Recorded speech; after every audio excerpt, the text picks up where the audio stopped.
Hola a todos! In this video, I'm going to talk through Module 1 of AQA A-Level Spanish, which is all about immigration in Spanish-speaking countries. For all of the Year 12 modules, I have already created mind maps, which are on my website, and I will be doing the same for the Year 13 modules. So, in the first half of this video, I will go through some speaking cards on immigration, and then later on, I will go through my mind map, which I've created for this module. Vale, venga, vamos! Before we look at speaking cards, let's see what the immigration and emigration patterns look like for Spanish-speaking countries. A quick disclaimer that I'm not an expert in this topic. I'm in year 13 after all, so if you can explain anything better, please do so in the comments below. Also, I apologize if I make any mistakes. Feel free to make any corrections in the comments. So, here is Spain on the map, and Africa is to the south of Spain, and the north of Africa is incredibly close to the south of Spain. This part of the sea is called El Estrecho, the Strait of Gibraltar in English. Simply speaking, people from all over Africa, but mainly from the north, cross the sea here in sort of makeshift boats called pateras in Espanol. This is an incredibly dangerous journey, es un trayecto peligroso, and often they have to pay people higher up who help them to do this journey. One of the main reasons for immigration, which I will talk about later in this video, is looking for better job opportunities. The GDP and economic development is much higher in Spain than most countries in Africa. Another area of the world where people emigrate from is the Spanish-speaking countries in North and South America, referred to as Iberoamerica. Quite an obvious reason for this immigration pattern is that Latin Americans share the same language, el castellano, and the same religion as los españoles. Okay, that's all I'm going to explain for now. Let's look at some speaking cards. As you know, all this information you learn in the modules is necessary for the speaking cards in the oral exam. The more evidence and explanation you can give of your opinions in the speaking exam, the more marks you will get, so you have to understand the topic really well. So this is a speaking card on immigration from 2018. With these speaking cards, there is always some information, and usually a picture presented on the card, and the 3 questions are listed below. I'm going to really quickly talk about how to generally prepare for and answer these questions. So you get 5 minutes of planning time, in which you should bullet point notes for these 3 questions. The reason I'm emphasizing bullet pointing your notes is because you won't have enough time to write full detailed answers for each question, so bullet pointing is the way to go. First, read all the information on the card, and link back to it in your responses, but don't repeat the information directly. You get marks for understanding the material of the card, so definitely don't just ignore it. And then you have to talk for 5 minutes about that topic with the examiner. Okay, now I'm going to read out the information written on this card.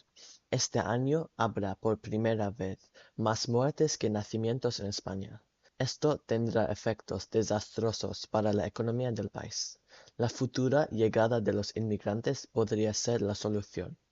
Los inmigrantes jóvenes contribuyen con su trabajo a la economía, y sus hijos van a ser los españoles del futuro. So, the main things to note from this, the low birth rate in Spain, the fact that immigrants can fix this because they will have kids, and the fact that immigrants help the economy. Now, the first question always asks for your opinion, and in this card it says, ¿Cómo reaccionas tú ante esta información? When you answer, it is a good idea to try to use the subjunctive mood in your response. Okay, now let's look at the mark scheme for question 1. This question requires an understanding and evaluation of the information on the card. Students should talk about how the Spanish are an aging population, as this year there will be more deaths than births in Spain. Therefore, immigration will be the key to increasing the birth rate and improving the economy, as the immigrants will help boost the economy and the children will form part of the future generations in Spain. This all is simple stuff, and hopefully you can talk about it if you had to. The next question is, en tu opinión, ¿hasta qué punto se debe limitar el número de inmigrantes que entran en España?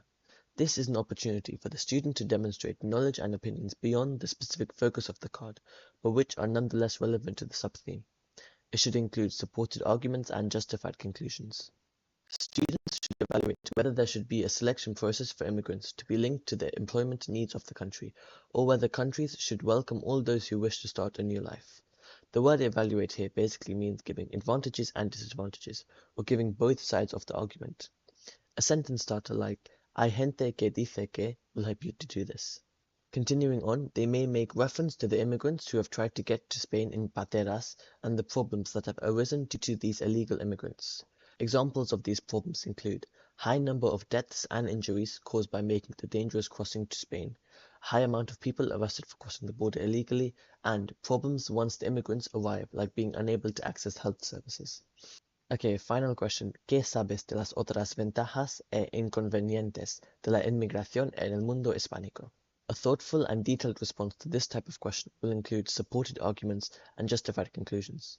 Advantages include the benefits for the immigrants of living in a safer country, escaping from civil war, famine, or terrorism, or to improve standards of living, live in a more pleasant climate, or to benefit from greater opportunities.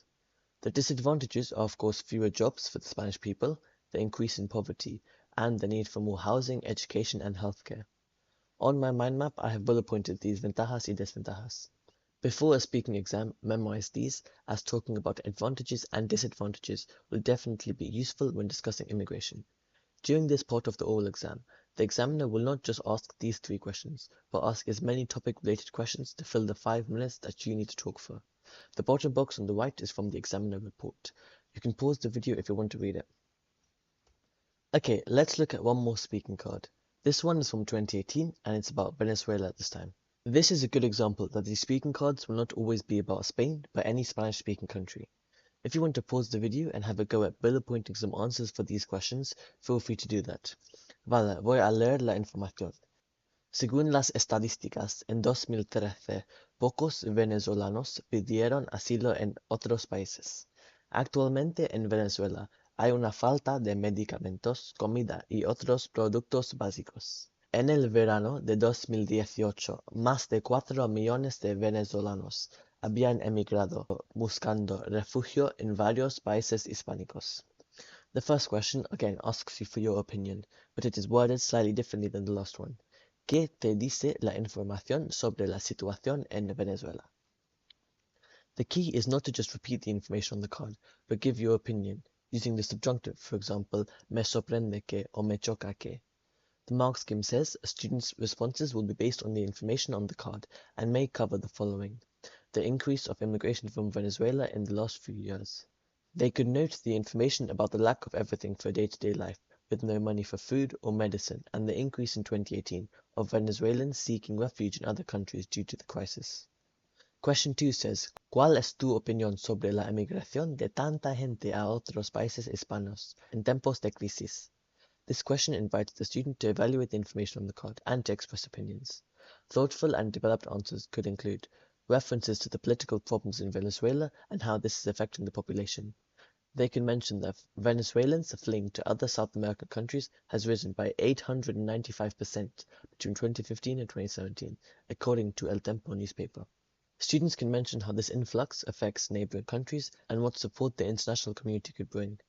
They can give their opinion on whether fleeing to another country in times of crisis is the best option. Lastly, ¿cuáles son los problemas que encuentran los inmigrantes hispanos cuando llegan a su nuevo destino? This question provides an opportunity for students to go beyond the narrow focus of the card and to demonstrate wider knowledge and understanding of the subtheme. This knowledge can relate to any Spanish-speaking country. Responses could include difficulties in finding work, having to accept less well-paid jobs, rejection by the population, as well as difficulties in adapting to the hosting country's societal rules. Students could mention the challenges that families of immigrants could face, such as fitting into the education system, making friends, or keeping their own culture alive.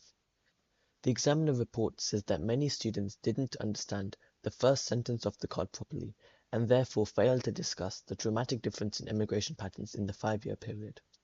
The jump from few Venezuelans to 4 million Venezuelans is massive for just 5 years, so if you had a card like this, with information there ready to be talked about, it would be silly to ignore it. This is what they mean by understanding the material on the card.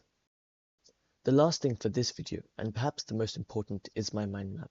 You can download it from my website, astarspanish.com, for free, and print it out or whatever. I have tried to make this one as easy to understand as possible, yet super informative. I have also added sort of difficult vocabulary from this topic in boxes around the page. Esto es todo para este video. Thanks for watching, and please leave a comment if you found this useful. I've got more A-level videos on the way, so subscribe for those. Adios.